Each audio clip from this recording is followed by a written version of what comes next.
Shalom semuanya. Waktu berjalan begitu cepat. Dengan tidak terasa tanggal 4 September tahun 2020, keluarga besar GBI Jalan Jenderal Gatot Subroto berumur 32 tahun. Dimulai dengan satu gereja di Gedung Karsa Pemuda Senayan, Jakarta yang berjumlah sekitar 400 orang. Sekarang berkembang menjadi 1.200 gereja di dalam dan di luar negeri. Dengan jumlah jemaat lebih dari 300.000 orang, dengan sekitar 9.500 kul. DNA gereja kita adalah restorasi Pondok Daud. Saya ingat ada dua hamba Tuhan yang menubuatkan saya menjadi alat Tuhan untuk merestorasi Pondok Daud, yaitu Pendeta Scheng dari Belanda dan Om Damaris yang merupakan penginjil sepenuh waktu pertama di Indonesia. Mereka saat ini sudah bersama dengan Bapa di sorga. Kisah Para Rasul 15 ayat 15-18 berkata bahwa Tuhan Yesus akan datang kembali dan merestorasi Pondok Daud yang telah roboh. Ini tidak berarti bahwa restorasi Pondok Daud baru terjadi pada waktu Tuhan Yesus datang kembali. Tetapi restorasi Pondok Daud ini sedang terjadi pada hari-hari ini dan akan selesai secara sempurna pada saat Tuhan Yesus datang kembali. Untuk apa Tuhan Yesus merestorasi Pondok Daud? Supaya semua orang lain mencari Tuhan, dan segala bangsa yang disebut milik Tuhan mencari Tuhan. Ini berarti tujuan Tuhan Yesus merestorasi Pondok Daud supaya terjadi penuaian jiwa besar-besaran. Apa yang dimaksudkan dengan restorasi Pondok Daud? Dalam 25 tahun yang pertama, sejak tahun 1988, pengertiannya adalah doa, pujian, penyembahan bersama-sama dalam unity siang dan malam. Dalam 25 tahun yang kedua, pengertiannya adalah prajurit-prajurit Tuhan yang gagah perkasa, yang mempunyai gaya hidup berdoa, memuji dan menyembah Tuhan dalam unity siang dan malam, dan melakukan kehendak Tuhan pada zaman ini. Jadi hari-hari ini di tengah pandemi COVID-19 yang sedang direstorasi adalah kita-kita, yaitu saudara dan saya, supaya menjadi prajurit-prajurit Tuhan yang gagah perkasa, yang artinya menjadi pemenang. Untuk menjadi pemenang, maka yang pertama, gaya hidup kita adalah berdoa, memuji dan menyembah Tuhan dalam unity siang dan malam. Artinya kita harus hidup intim dengan Tuhan. Kita sekarang sedang direstorasi untuk menjadi lebih intim dengan Tuhan. Untuk menjadi pemenang, maka yang kedua, kita harus melakukan kehendak Tuhan pada zaman now. Dan kita sekarang sedang direstorasi untuk bisa melakukan kehendak Tuhan pada zaman now. Sesuai dengan pesan Tuhan Yesus kepada 7 sidang jemaat dalam kitab Wahyu pasal 2 dan pasal 3.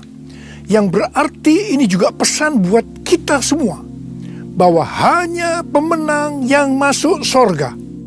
Pada waktu Tuhan Yesus merestorasi saya di tengah-tengah pandemi COVID-19 ini, untuk menjadi lebih intim dengan Tuhan, untuk lebih mengerti kehendak Tuhan pada zaman now, itu sangat menyakitkan.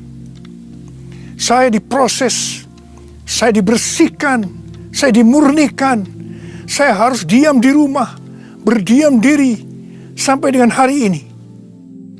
Tuhan berbicara kepada saya melalui Yesaya 26 ayat 20 dan 21 yang berkata, "Mari bangsaku, masuklah ke dalam kamarmu, tutuplah pintumu sesudah engkau masuk, bersembunyilah barang sesaat lamanya, sampai amarah itu berlalu.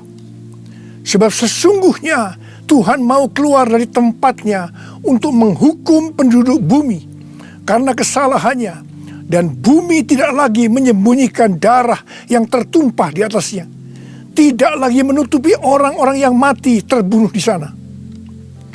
Sampai hari ini, terus terang saya masih merasakan amarah Tuhan belum berlalu. Saya tidak tahu sampai berapa lama kita disuruh bersembunyi barang sesaat lamanya. Pasti ada maksud Tuhan menyuruh kita bersembunyi barang sesaat lamanya. Kalau kita melihat tokoh-tokoh dalam Alkitab, mereka harus bersembunyi atau disembunyikan Tuhan barang sesaat lamanya sebelum melakukan pekerjaan besar. Seperti Nuh dan keluarga. Disuruh bersembunyi oleh Tuhan dalam bahtera selama 1 tahun.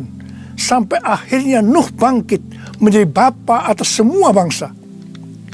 Yakub disuruh bersembunyi oleh Tuhan di rumah Laban pamannya ketika harus lari dari Esau.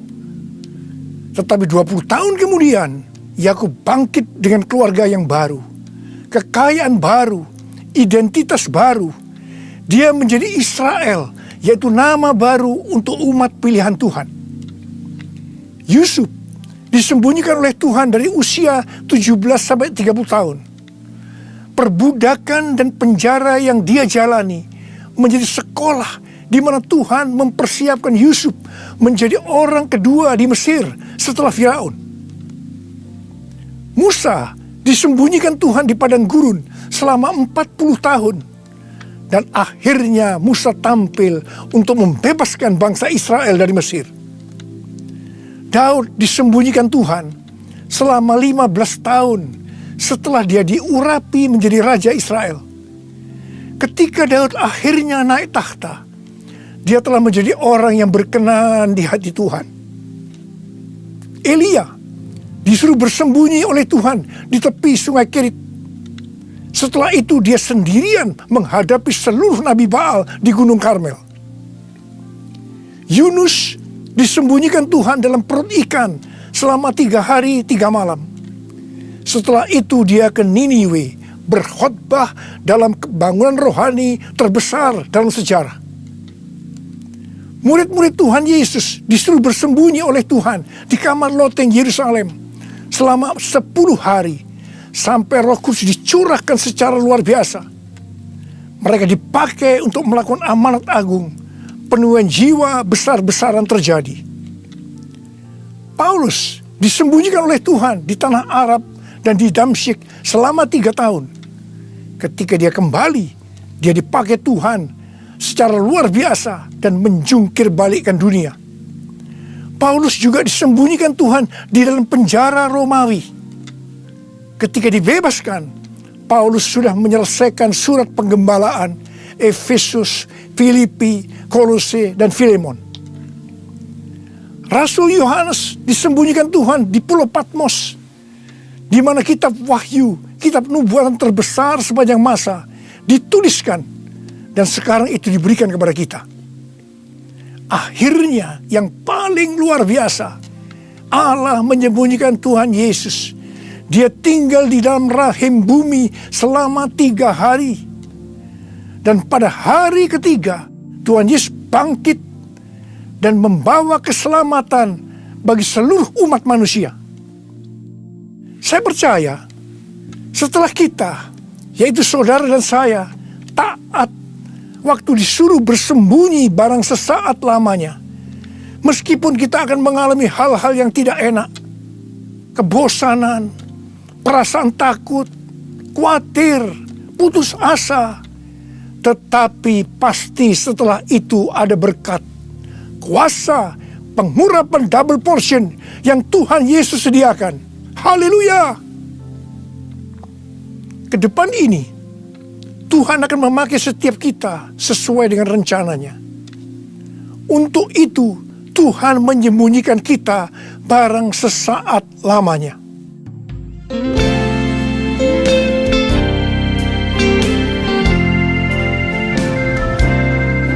Tuhanku, ya Allahku, Engkau perlindunganku. Hanya kepadamu ku bersujud. Tuhanku, ya Allahku, Engkau perlindunganku. Hanya kepadamu ku bertelut. Aku memuji Engkau Yesus, menyembah kepadamu Tuhanku, ya Allahku, Engkau batu karangku, hanya kepadamu ku bersujud.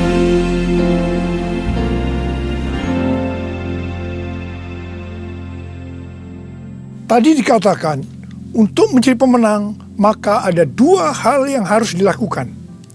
Yang pertama, gaya hidup kita harus berdoa, memuji, dan menyembah Tuhan dalam unity siang dan malam. Artinya, hidup intim dengan Tuhan. Yang kedua, melakukan kehendak Tuhan pada zaman now. Para ahli teologi sedang mengamati bahwa ada 3 gerakan besar yang sedang terjadi dalam menyelesaikan amanat agung Tuhan Yesus. Gerakan pertama melalui gereja rumah. Kul termasuk di sini. Yang kedua, melalui kesembuhan massal. Gerakan ketiga, penginjilan melalui doa. Penginjilan melalui doa ini adalah restorasi Pondok Daud. Ketiga hal ini sedang kita lakukan hari-hari ini. Pada tanggal 17 Agustus 2020, yaitu pada perayaan ulang tahun Indonesia yang ke-75, kita disuruh oleh Tuhan untuk mengadakan Zoom meeting dengan tema Trumpet Call for All Nations, yang diikuti oleh banyak bangsa-bangsa. Pada waktu itu Tuhan menyampaikan pesan bahwa trompet Tuhan sedang berbunyi untuk memanggil umatnya, bangsa-bangsa, untuk berdoa. Melalui Yeremia 33 ayat 3, Tuhan berkata, "Berserulah kepadaku, maka aku akan menjawab engkau dan akan memberitahukan kepadamu hal-hal yang besar dan hal yang tidak terpahami, yakni hal-hal yang tidak kau ketahui." Ada 3 topik doa yang Tuhan mau kita lakukan hari-hari ini. Yang pertama, berdoa untuk negara kita, Indonesia. Yang kedua, berdoa untuk pertobatan. Dan yang ketiga, berdoa untuk penuaian jiwa besar-besaran. Kita harus berdoa untuk negara kita, Indonesia. Sesuai dengan Yeremia 29 ayat 7, kita harus berdoa untuk kesejahteraan negara kita. Karena kalau negara Indonesia sejahtera, maka kita juga akan mengalami sejahtera. Sesuai dengan Yesaya 48 ayat 18, bahwa kesejahteraan akan terjadi kalau kita memperhatikan perintah-perintah Tuhan. Karena itu, marilah kita berdoa bahwa negara Indonesia akan memperhatikan perintah-perintah Tuhan. Sesuai dengan yang terdapat dalam 2 Tawarikh 7 ayat 13 dan 14 yang berkata, kalau kita melihat Tuhan menutup langit sehingga tidak ada hujan, kalau kita melihat Tuhan menyuruh belalang memakan habis hasil bumi, ini berbicara tentang resesi ekonomi. Kalau kita melihat Tuhan melepaskan penyakit sampar di antara umatnya, ini berbicara tentang COVID-19. Maka Tuhan meminta kepada kita untuk merendahkan diri, berdoa, mencari wajah Tuhan, dan berbalik dari jalan-jalan yang jahat. Kalau kita melakukan ini, maka Tuhan akan mendengar dari sorga. Tuhan akan mengampuni dosa-dosa kita. Dan Tuhan akan memulihkan negeri kita, Indonesia, dari pandemi COVID-19 dan resesi ekonomi. Kita juga harus berdoa untuk penuaian jiwa besar-besaran. Sebelum terjadi penuaian jiwa besar-besaran, selalu didahului dengan kebangkitan doa. Sebelum Roh Kudus dicurahkan di kamar loteng Yerusalem 2000 tahun yang lalu, yang disebutkan sebagai Pentakosta pertama, maka murid-murid Tuhan Yesus semua bertekun dengan sehati dalam doa bersama-sama, yang artinya mereka berdoa, memuji dan menyembah Tuhan dalam unity siang dan malam. Ini adalah prinsip restorasi Pondok Daud. Hal ini juga terus dilakukan setelah Roh Kudus dicurahkan. penuaian jiwa besar-besaran terjadi. Amin. Demikian pula pada waktu Roh Kudus dicurahkan di Azusa Street yang disebutkan sebagai Pentakosta kedua. William Seymour yang memimpin doa. Semua bertekun dengan sehati dalam doa bersama-sama. Dan penuaian jiwa besar-besaran juga terjadi. Tahun 2013, Tuhan berbicara kepada saya bahwa pencurahan Roh Kudus yang terjadi di zaman now disebutkan sebagai Pentakosta yang ketiga. Sejak saat itu, saya terus berdoa untuk kebangkitan doa di Indonesia. Karena pencurahan yang dahsyat dari Roh Kudus di era Pentakosta ketiga akan terjadi setelah terjadinya kebangkitan doa. Tahun 2020, ketika terjadi pandemi COVID-19 yang luar biasa, terjadi juga kebangkitan doa antar denominasi di Indonesia. Menurut bilangan Research Center, 83,8% gereja-gereja di Indonesia ikut dalam kegerakan doa ini. Haleluya! Selain itu, pada tanggal 8 Juli sampai dengan 17 Agustus 2020, ada acara doa pujian penyembahan 24 jam sehari, 7 hari seminggu, selama 40 hari. Dan dilakukan pergantian tugas setiap 2 jam. Acara ini diikuti oleh gereja-gereja antar denominasi di seluruh Indonesia. Dan ini belum pernah terjadi sebelumnya. Bagi saya, semua ini merupakan tanda bahwa pencurahan Roh Kudus yang dahsyat dari Pentakosta ketiga akan terjadi. Kalau kita melihat Pentakosta pertama, demikian juga dengan Pentakosta kedua, itu selalu dimulai dengan doa, pujian, dan penyembahan siang dan malam, yang berarti ini adalah penggenapan restorasi Pondok Daud. Hal ini juga terjadi pada Pentakosta ketiga. Kita mungkin tidak sadar bahwa selama 32 tahun Tuhan memberikan DNA restorasi Pondok Daud kepada kita. Yang ternyata restorasi Pondok Daud itu untuk mempersiapkan Pentakosta yang ketiga. Kita harus berdoa agar kebangkitan doa, pujian, dan penyembahan terus berlanjut. Kuasa-Nya dicurahkan, berkat-Nya dilimpahkan, penuaian besar sungguh terjadi. Segala bangsa akan datang menyembah Yesus Tuhan, kemuliaan Tuhan telah turun. Kuasa-Nya dicurahkan, berkat-Nya dilimpahkan, penuaian besar sungguh terjadi. Segala bangsa akan datang menyembah Yesus Tuhan, kemuliaan Tuhan telah turun. Kemuliaan Tuhan telah turun. Tuhan berkata mengenai Daud, bahwa Daud adalah orang yang berkenan di hati Tuhan dan yang melakukan kehendak Tuhan. Jadi Tuhan berkenan kepada Daud karena Daud melakukan kehendak Tuhan. Kehendak Tuhan yang mana? Alkitab berkata bahwa Daud melakukan kehendak Tuhan pada zamannya. Kalau kita merindukan hidup kita berkenan di hati Tuhan, maka kita harus melakukan kehendak Tuhan pada zaman now. Apa kehendak Tuhan pada zaman now?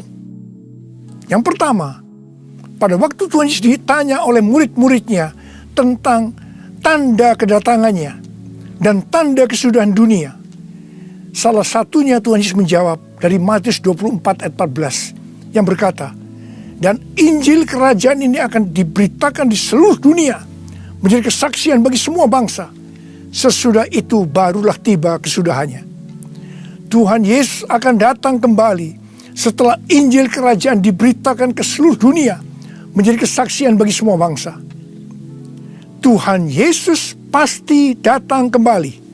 Yang percaya katakan amin. Karena itu Tuhan Yesus memberikan amanat agung kepada murid-muridnya dengan berkata di dalam Matius 28 ayat 19 dan 20. Karena itu pergilah, jadikan semua bangsa muridku, dan baptislah mereka dalam nama Bapa dan Anak dan Roh Kudus, dan ajarlah mereka melakukan segala sesuatu yang telah kuperintahkan kepadamu. Dan ketahuilah, aku menyertai kamu senantiasa sampai kepada akhir zaman. Tuhan Yesus memberikan tugas kepada kita untuk menyelesaikan amanat agung dengan kuasa dari Roh Kudus. Ini kehendak Tuhan pada zaman now. Yang kedua, kehendak Tuhan pada zaman now adalah sebagai berikut. Dari tanggal 19 September tahun 2020 sampai dengan 7 September 2021, menurut kalender Ibrani, kita memasuki tahun 5781 yang disebutkan dengan P Alef. P Alef artinya 81. P menggambarkan sebuah mulut, di mana peranan mulut adalah untuk memuji, meninggikan, mengucap syukur kepada Tuhan, melepaskan berkat, bukan dipakai untuk berbicara hal-hal yang kotor, gosip, porno, kepahitan, menjalikan orang lain, hoax, dan lain-lain. Alef adalah angka 1. Suatu permulaan yang baru. Yohanes 1 ayat 1 berkata, pada mulanya adalah firman. Firman itu bersama-sama dengan Allah. Dan firman itu adalah Allah. Jadi memasuki tahun P Alef, mari kita berjanji kepada Tuhan untuk menggunakan mulut ini hanya untuk berbicara tentang firman Tuhan. Ini adalah kehendak Tuhan pada zaman now, yaitu menggunakan mulut ini hanya berbicara tentang firman Tuhan. Saudara yang mau melakukan katakan amin. Mari kita yang mau melakukan ini, kita ikrarkan janji kita ini dengan menyanyikan lagu ini.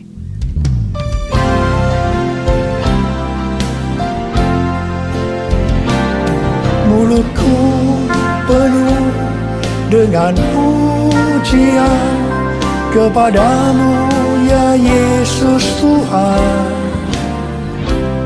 Sepanjang hari ku beri penghormatan kepadamu ya Allahku. Mulutku penuh dengan pujian kepadamu ya Yesus Tuhan. Sepanjang hari ku beri penghormatan kepadamu ya Allahku. Kepadamu ya Allahku. Uriala basyara bala bala bala bala. Uriala bara bara bara bara bara bara bara bara. Uriala bara bara bara bara bara bara bara bara. Oh Yesus, saya mau berdoa buat saudara. Ada berapa banyak di antara saudara yang saat ini sedang disuruh oleh Tuhan bersembunyi barang sesaat lamanya. Mungkin saudara mengalami ketakutan, kebosanan, mungkin kecewa, mungkin ada yang putus asa. Tapi ketahuilah, Tuhan menyuruh kita, menyuruh saudara bersembunyi barang sesaat lamanya untuk merestorasi saudara, untuk menjadi prajurit-prajurit Tuhan yang gagah perkasa, untuk menjadi pemenang, dan hanya pemenang yang masuk surga. Tuhan, berikanlah damai sejahtera-Mu buat anak-anak-Mu Tuhan. Kasihani mereka ya Tuhan, kasihani. Sudah lama Tuhan mereka sedang menunggu-nunggu ini. Terima damai sejahtera Tuhan, terima kesembuhan, terima mujizat Tuhan. Oh ralaba shikara laba. Tuhan terima kasih. Ya Tuhan terima kasih. Tuhan terima kasih. Tuhan terima kasih. Terima kasih Tuhan. Terima kasih. Dalam nama Yesus. Amin.